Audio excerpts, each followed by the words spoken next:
Bienvenue dans cette nouvelle revue de moi-même Raph Laurent-Duc. Cette fois-ci, mon premier class leader de la gamme Siege de la trilogie Warfare Cybertron Ultra Magnus. Alors, comme d'habitude, c'est indiqué 8+, Hasbro, Transformer, Generation, Takara Tomy. C'est bien entendu un Autobo et c'est le numéro 13 de la gamme. Alors, les boîtes continuent à être pareilles comme les Deluxe et les Voyageurs, donc on sacrifie quand même un peu de plastique pour trouver le artwork de la figurine justement sur le côté gauche comme ça, mis sur un angle. Et honnêtement, ce artwork-là, il est magnifique, ok? Vraiment. En plus, on trouve des buildings en arrière-plan ici. Ce qu'on n'avait pas sur les autres boîtes, admettons les Deluxe, Battle Masters et Micro Masters. Fait que ça fait différent et honnêtement, c'est ça qui manquait le plus. Vraiment un background de bâtiment. Tu sais, c'est sur Cybertron, c'est une planète un peu comme Coruscant dans Star Wars. Et justement, le artwork, on a Ultra Magnus en action parce qu'il ne faut pas oublier que c'est quand même un officier du haut commandement Autobo. Tu sais, je le verrais bien, mettons, oh, let's go Breakers, on fonce dans le tas, tabarnak! Peut-être sans le tabarnak, là, mais sérieusement, ce artwork-là, il est magnifique.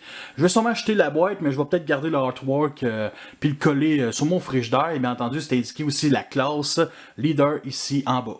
On a justement aussi des écriteaux cybertroniens qui sont visibles à l'œil nu, mais bon, c'est mieux avec un rayon UV, ça donne un peu plus d'informations, puis il faut aller sur le site d'Hasbro pour avoir ces informations-là.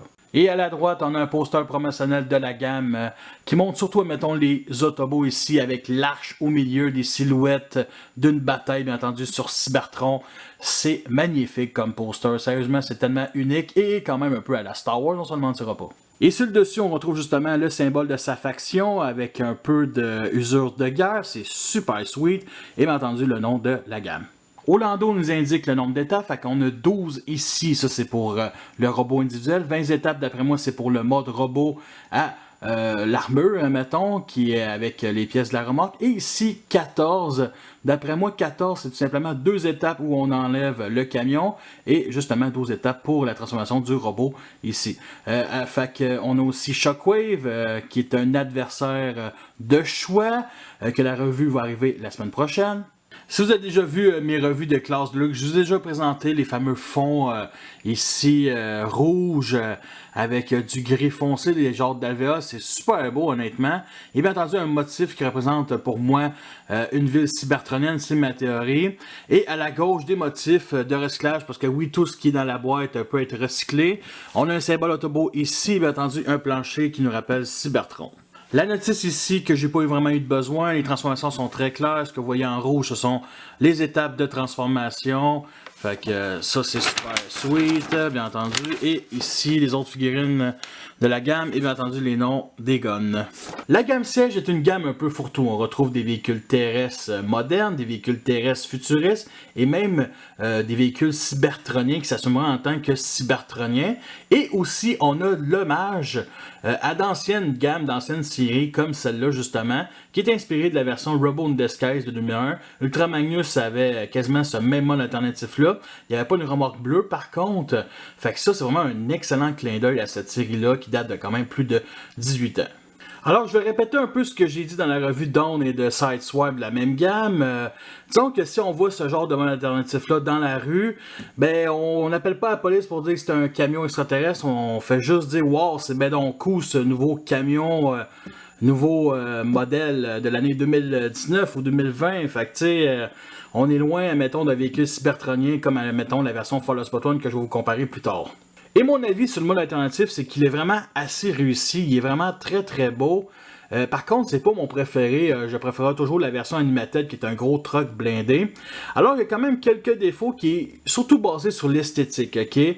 Alors, il y a ici le fait qu'il y a un énorme trou derrière les roues, ça me dérange un peu. Peut-être que ces parties-là auraient pu, mettons, plus se rentrer à l'intérieur pour cacher ça, ça aurait été déjà beaucoup mieux. On a le panneau gris ici sur le capot qui est où est-ce que la tête. Les parties creuses ici sur les pipes, j'aime vraiment pas ça. Sinon, on peut pas rentrer un véhicule à l'intérieur, qu'on prend la version comme dans Wars. Sinon, c'est les pieds ici à l'arrière qui sont beaucoup trop visibles. En plus, sont mis sur un certain angle. Donc, c'est très très laid. Il y a aussi la tête de Magnus qui est visible ici, mais c'est quand même assez discret, donc ça passe. Sinon, il y a beaucoup de gens aussi qui sont déçus le fait que la remorque ne pivote pas. Honnêtement, je trouve pas ça si pire que ça. Oui, c'est irréaliste, là, parce que ça pourrait mal tourner dans une rue, là, mais honnêtement, ça me dérange pas vu que le jouet de Rebel d'Escale 2001 était de même aussi, fait que ça passe. On retrouve les mêmes couleurs que dans G1, donc le bleu, blanc, rouge, les couleurs américaines. Fait qu'on a du rouge peint ici pour les roquettes, qu'on retrouve ici, du bleu peint ici pour ces parties-là. Sinon, on a du noir ici qui est aucunement peint pour les guns. Du silver à l'intérieur ici, des roues. Sinon, à part de ça, encore du silver ici pour les mitraillettes. Justement, on a aussi l'effet de guerre qui est vraiment sweet. Qu'on retrouve aussi à l'arrière, mettons sur les pieds, mais surtout pour le mode robot. Sinon, on a du silver ici, recouvert par une pièce translucide bleue. Et honnêtement, avec plein de petits détails ici, fait que ça, j'aime vraiment ça. Sinon, il y a le grillage ici qui aurait dû tout simplement être silver. Vraiment, là, silver, ça aurait été parfait tant qu'à moi. Sinon, on a du jaune ici pour les lumières et bien entendu le seul logo Autobo du mode alternatif. Mis à part les mitraillettes sur le devant, on a ici les lance-roquettes qui rend Ultra Magnus assez reconnaissable sur le champ de bataille ici. Et c'est une roquette et non deux comme la version comme No Wars. Sinon, on a des canons noirs ici qui sont vraiment inspirés des canons cuisses que l'Optimus Prime Cybertron avait, là, tu sais, vraiment le class leader comme dans l'animé. Et justement, il va y avoir un remodelage de lui en version Optimus Prime Cybertron que j'attends quand même assez, qui va être sûrement beaucoup moins intéressant que lui, en tout cas, bref. Sinon, on peut pivoter justement ces canons-là, c'est vraiment sweet. On peut les mettre à l'arrière ici dans d'autres trous 5 mm, comme ça, autre bord comme ça, mettons. Pour avoir des canons dans une course-poursuite, au moins il peut se défendre. Sinon, bien entendu, le lance-roquette peut se mettre ici aussi, à l'arrière. Je préfère à l'avant comme ça. Sinon, à part de ça, on a le canon principal qu'on peut venir plugger ici dans le trou 5 mm. Comme ça, vraiment sweet. C'est pas un tank, mais au moins il peut très bien se défendre. Et ici, comme ça, à l'arrière aussi. Comme ces canons-là, donc dans une course-poursuite, il peut se défendre ou attaquer. Fait que, comme je dis, ma configuration préférée, c'est vraiment ça comme ça.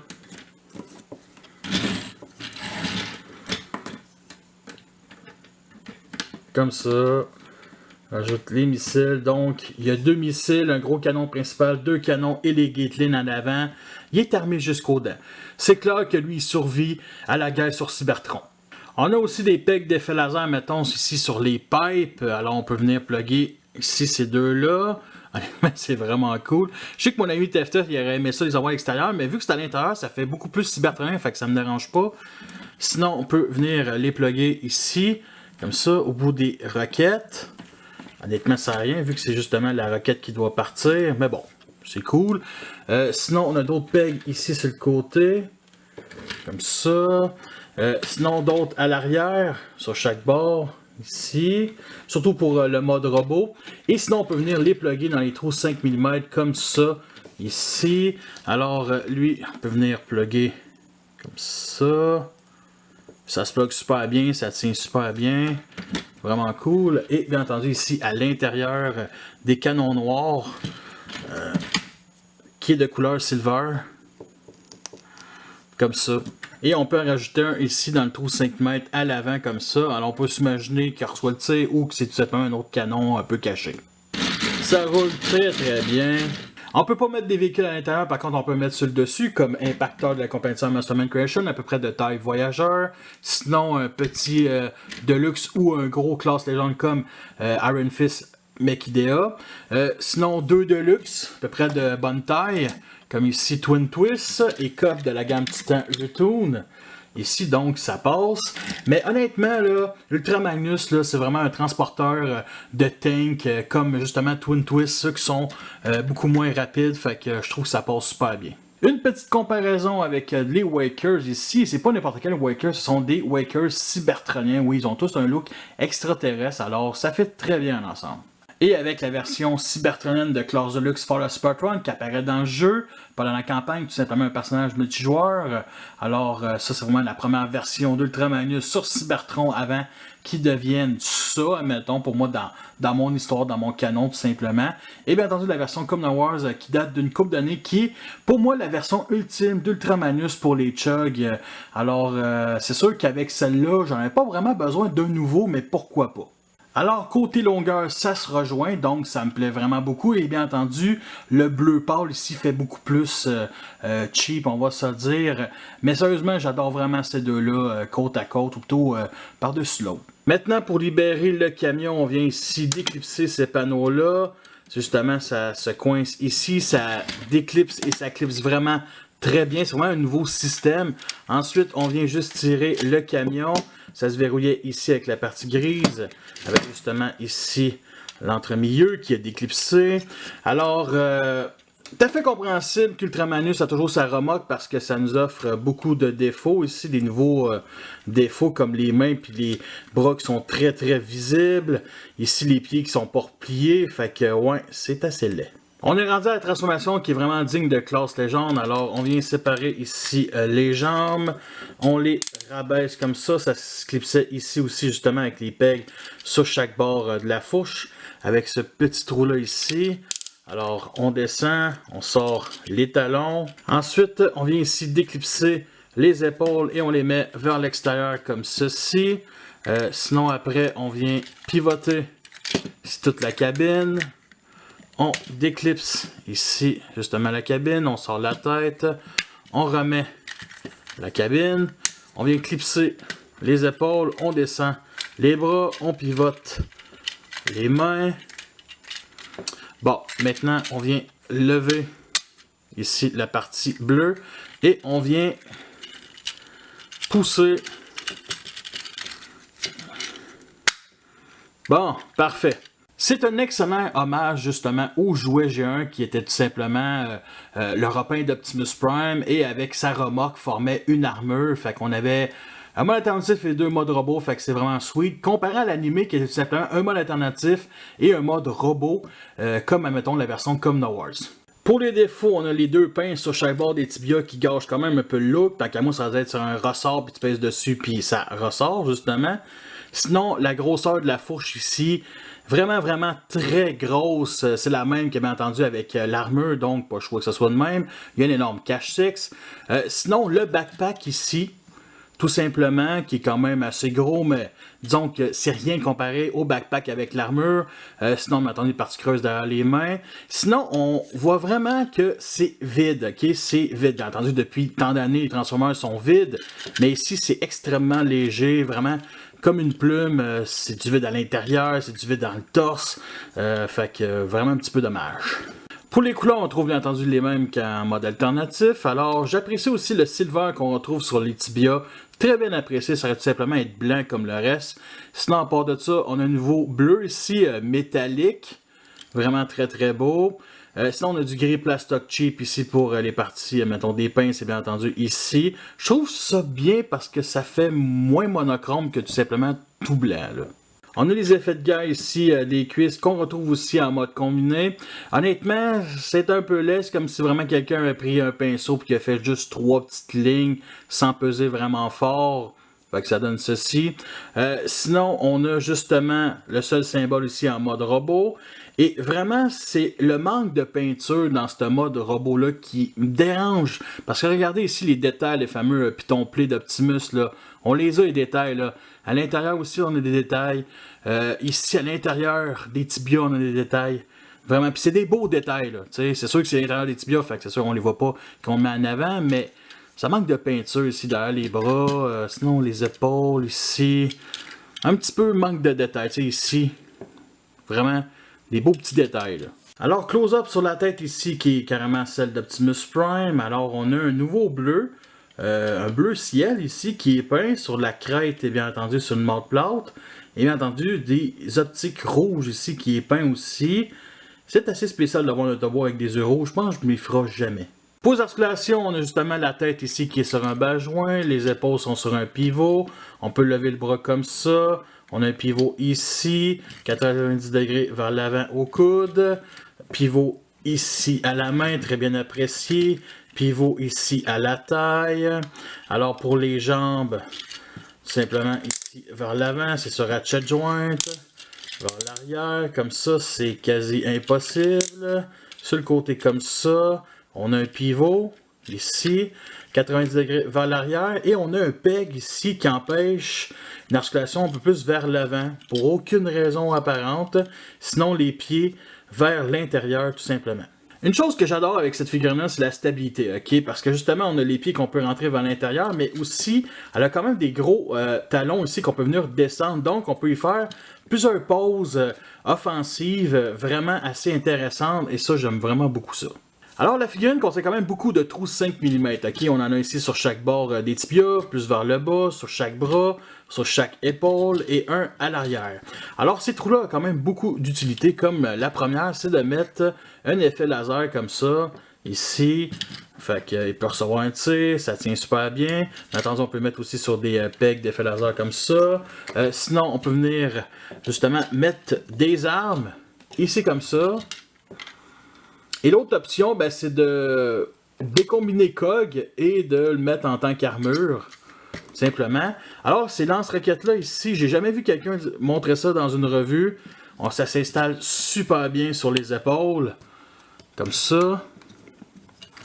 Sérieux, j'aime vraiment ça. Et bien entendu, on peut mettre aussi, comme ça, mettons, et mettre son gun principal, ici, comme ça. Mais son gun principal, je préfère le mettre avec l'armure. Alors, pour de ça, on peut venir, mettons, les plugger ici. Ouais, c'est extrêmement laid. On en a aussi en dessous. Et bien entendu, on peut venir stocker à l'arrière, comme ça. Alors, on a aussi d'autres pegs ici d'effet laser, comme sur les épaules. Comme ça. Ici sur les tibias. Donc ça passe et je vous mentirai pas que j'aurais pas détesté ça mettons sur les cuisses. En comparaison avec Optimus Prime classique de classe voyageur, qui est la version japonaise, alors côte à côte ça fait quand même assez bien. Il est beaucoup plus large que lui, on va se dire. Et surtout, la première fois qu'Ultramanus est sorti dans les Chug, c'était avec ce moule-là. Oui, c'est tout simplement un repin. On est tellement habitué. Et honnêtement, pendant le repin, là, je comprends pas pourquoi il n'y a pas encore Optimus Prime qui est sorti justement avec ce design-là. Il va y avoir un remodelage justement dans la deuxième vague de Class Leader pour rendre hommage justement au Cybertron. Mais honnêtement, vite demain, je pense qu'il aurait peut-être tout simplement nous sortir un repin de lui avec la remorque de Cybertron whatever, ou tout simplement aussi avec la remorque d'Ultramagnus. En tout cas, peut-être un futur exclusif, mais bref, sérieusement, côte à côte, ces deux-là sont sweet. Sont vraiment sweet. Et avec Impactor de la compagnie de Masterman Creation qui a quand même une demi-tête de plus. On est rendu à décombiner la remorque, alors on vient ici d'éclipser ces deux panneaux-là. On peut soulever cette partie-là. On peut ouvrir ce panneau-là et déjà les tirer et les mettre de côté. Ensuite, on vient ici juste d'éclipser un petit peu et maintenant on peut venir sortir justement ces deux parties-là qui se séparent déjà. Ensuite, on peut ici déclipser. Bon, on déclipse déjà de même. L'autre bord aussi. Pour former la jambe, on vient ici plier ça ici comme ça. On ouvre ça. On referme comme ceci. Et ensuite, on vient clipser comme ça. L'autre bord, on ouvre comme ça. On vient plier. Ensuite, on va encore plier et clipser. On vient rentrer les talons ici en dessous comme ça. Ensuite, vous voyez ici ces deux petits trous-là, là, carrés. Ben, c'est pour justement la pince ici. Fait que on rentre ici la jambe, déjà clipsée, pas vraiment de bruit. Et l'autre bord aussi. On vient prendre cette pièce-là ici, on vient la plugger justement sur l'avant-bras. Et on referme le panneau ici. J'ai un peu de la misère, fait que... Merde. Ensuite, on vient ici déclipser les épaules. Ainsi que devant du camion, on rentre la tête, on pousse un petit peu vers l'avant, on descend ici le pare-choc, parfait, et on remet ça en place, comme ça, les épaules. Ensuite, on vient mettre les épaulettes ici, comme ça. Et pour venir les verrouiller, il faut juste lever ce panneau-là. Et il va venir s'installer justement dans ce peg blanc-là. Malheureusement, le peg n'est pas assez gros. Fait que ça fait juste s'installer. Fait que pour le retirer, pas besoin de descendre ce panneau-là. Ensuite, on descend la jupette, on la pivote et on la remet. Ensuite, on vient ici plier ce panneau-là comme ça. Ces deux panneaux-là ici ensemble. Et avec ces deux pegs-là, on va venir les plugger justement sur le devant du torse. Et avec ces trous-là à l'arrière. Fait que ici comme ça, ça se plug super bien. Ensuite, on descend. Et on vient plugger. Et le voici en mode robot combiné. Et il est vraiment awesome. Ok, ressemble énormément à ce qu'on voit dans la série G1. Vraiment, vraiment superbe. Et je vais dire un peu comme Sideswipe, c'est vraiment un petit masterpiece, là, carrément. Là. Alors, il y a quand même quelques défauts. Comme ici, les parties creuses dans les épaulettes, vraiment des tablettes pour installer des petites figurines Transformers. Sinon, les pegs ici sur le dessus, ici qui me dérange un peu. Mais bon, c'est pas plus grave que ça. Sinon, l'énorme backpack qu'il y a, c'est vraiment gigantesque avec la couche culotte ici. Et sinon, l'arrière aussi des mollets, vraiment énorme. Et c'est ça l'énorme problème, ça paraît énormément qu'il y a une armure. Fait que ça, c'est un petit peu dommage. Sinon, une partie creuse à l'intérieur ici, vraiment décevant.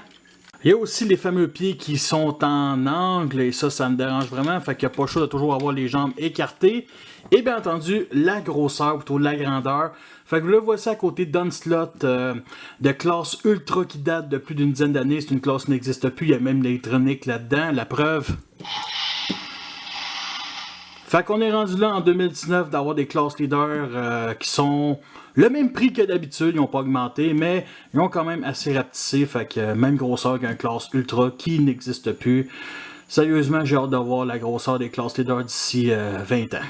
Alors, on a du blanc qui est peint ici, mettons, sur la ceinture. Sinon, on a les effets de guerre, bien entendu, sur les cuisses, ici sur les pieds, qui rend quand même assez bien. Et bien entendu, sur le torse, qu'avec ce bleu foncé-là, ça donne vraiment un excellent mix. Alors, ça ne me dérange pas. Et bien entendu, ici, à l'intérieur des avant-bras, et non à l'extérieur, ce qui est vraiment assez spécial. Honnêtement, il aurait dû peut-être être à l'extérieur, peut-être aussi un peu sur les épaules, mais bon, c'est pas plus grave que ça. On a une tête ici qui est vraiment très très belle. Alors, on a du silver pour les antennes, le visage, une expression faciale de me, un peu, bien entendu, du bleu pâle pour les optiques qui est peint. Le reste, c'est du bleu foncé, une énorme crête. Alors, les articulations, ce sont les mêmes que le mode robot individuel. Alors, on a la tête ici qui est maintenue sur un bas joint. Ici, les jambes ne peuvent pas vraiment plier vers l'arrière. Ça pogne dans la rue à cause que c'est fucking gigantesque. Sinon, on a articulation ici au pied vers l'intérieur. Et avec la grosseur des semelles, il n'y a aucun problème de stabilité, ça c'est certain. Alors voici son gun principal qui est vraiment sweet, vraiment beaucoup de détails, bien entendu c'est du silver, fait que c'est magnifique. On a bien entendu 4 trous 5 mm, un cinquième ici sur le canon. Alors on peut venir plugger, mettons, ici, les missiles, comme ça. Ça j'adore vraiment ça. Ça offre de quoi de vraiment vraiment cool. Sinon ici peut-être, ouais ça tient. Je pense que c'est mieux ici, comme ça. Fait que vraiment cool. Sinon, on peut venir plugger les autres canons ici. Ça. Alors après les tétrajets, on a les tétracanons. Comme ça. Triple canon, assez sweet. On peut même rajouter, pourquoi pas, les lance-roquettes ici. Donc, il est vraiment très armé. Si on forme toutes ces armes en un canon ici, assez sweet. Et ce qui est vraiment en poche, là, c'est que ici, à l'intérieur de la roquette, on a du vide. Au moins, on a de la peinture pour la roquette. Ici, admettons, puis du silver pour le canon. Mais on a vraiment du vide à l'intérieur, puis ça, c'est vraiment dégueulasse. Alors, la figurine contient énormément de trous 5 mm, fait qu'on a plein d'options d'armes, fait qu'on peut mettre les canons ici sur chaque bord de la tête, bien entendu les épaules, ici, c'est vraiment idéal pour les lance-roquettes, là, comme son look G1, sinon ici, comme ça, ouf. Et bien entendu, on peut venir les stocker ici, sur les tibias, qui offrent quelque chose d'un peu plus gros, fait que je trippe vraiment pas trop. Sinon, bien entendu, on peut venir les stocker dans le dos aussi. Il y a quand même 2 trous 5 mm. Pour les pegs d'effet laser, on en a un ici. On en a un autre, mettons, ici sur l'épaule, puis sur l'autre côté on n'en a pas. 2 sur le torse ici, super sweet, et bien entendu ici sur les tibias. En comparaison avec la version Deluxe Fall of Cybertron, qui est très petit mais qui est très armé, et bien entendu à la droite la version Commodore Wars, que son énorme problème c'était qu'on a de la misère à mettre le gun dans sa main ici, bien entendu on n'a pas ce problème vu que ce sont des trous et des pegs 5 mm. On peut aussi interchanger les lance-roquettes, mais ça fait vraiment dur.